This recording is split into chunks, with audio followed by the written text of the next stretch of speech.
Welcome everybody to another exciting episode, another edition of A Week in Geekdom here on YouTube. I am your host, Giovanni Menendez, and today we're going to talk a very special Star Wars story that we like to call Rogue One. Yes, I finally had the chance to see it like everybody else, and I'm not gonna discuss it in full length because everybody's already talked about it. You've seen the reviews, you've already made up your mind. I'm not gonna convince you about anything. You should watch this movie because it is amazing. It is a beautifully crafted Star Wars epic tale. This is a Star Wars movie that looks and breathes the original trilogy. Like, it just has that grungy, futuristic look that the Star Wars universe has and that we all love. All the practical effects, the visual cues, the aliens, the gun battles, the stormtroopers, everything about it is spectacular. This is a war movie. This is the first ever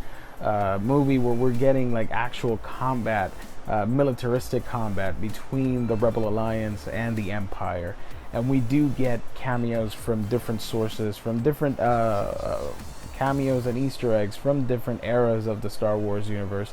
But for the most part, it is a very self-contained movie, and I appreciated that it looks so much like the original trilogy that on some occasions, like your Star Destroyers and TIE Fighters, they looked like they were props from the old movies, and you used your CGI magic to make them look like they did back then with the practical effects and all that stuff. But yeah, the look and feel of this movie is spectacular. I loved it. It is a very gorgeous looking movie from set to set.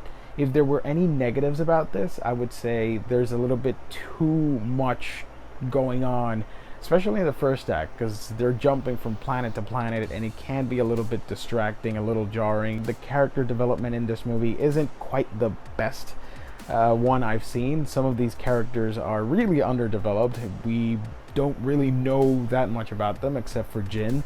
The rest of these guys, except for like one or two lines of dialogue, that's it. That's all you're gonna get. But at the end of the day, it doesn't really matter. These are characters that are fulfilling a mission. They're doing something specific. It's not like we're gonna have this epic adventure like with the Skywalkers and now with Rin and Finn and Poe and all these guys in episode 7 and onwards. This is a story set in a very particular time in the Star Wars mythos.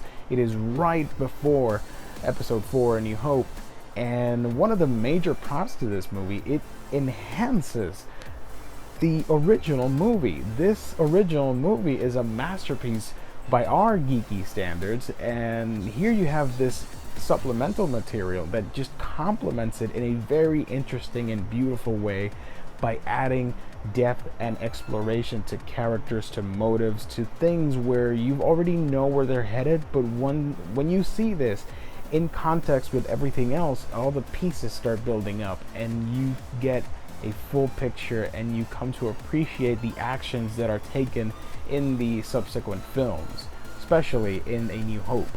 I do want to talk about Darth Vader because he is in this movie. Like, you needed me to remind you of that.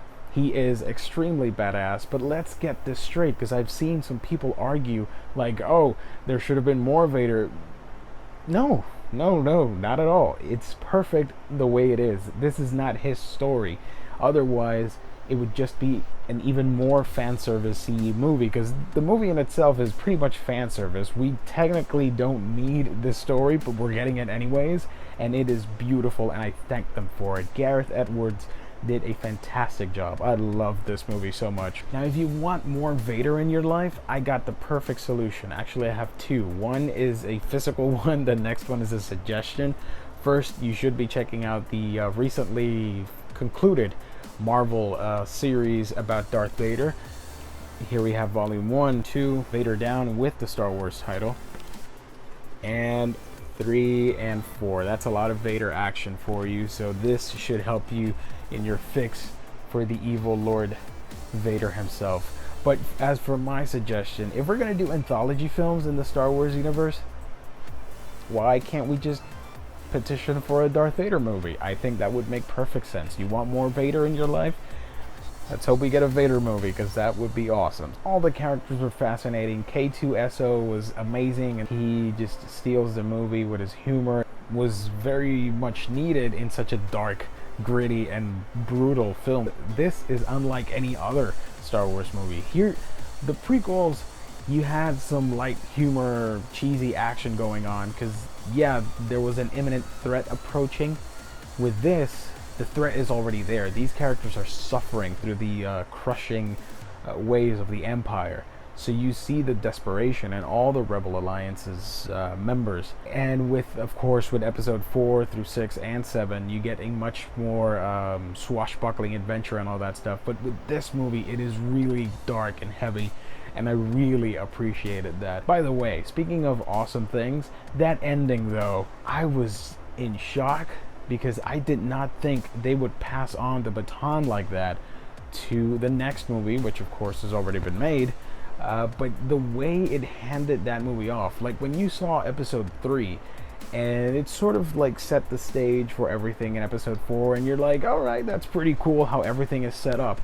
This literally, like I mentioned at the start of the video, enhances episode 4 in such a way where you're left in awe, and just, my hat's off to you guys. You did a fantastic job of tying everything together in such a way where you just want to jump in and watch episode 4 with this new sense of admiration, and you're looking at things from a fresh, new perspective. Also, that retcon with why the Death Star has that famous flaw from episode 4 is finally answered here in the most craftiest and beautiful way, and I loved it. So yeah guys, these are some of the thoughts rambling on right now in my brain. I literally just saw this movie a few hours ago.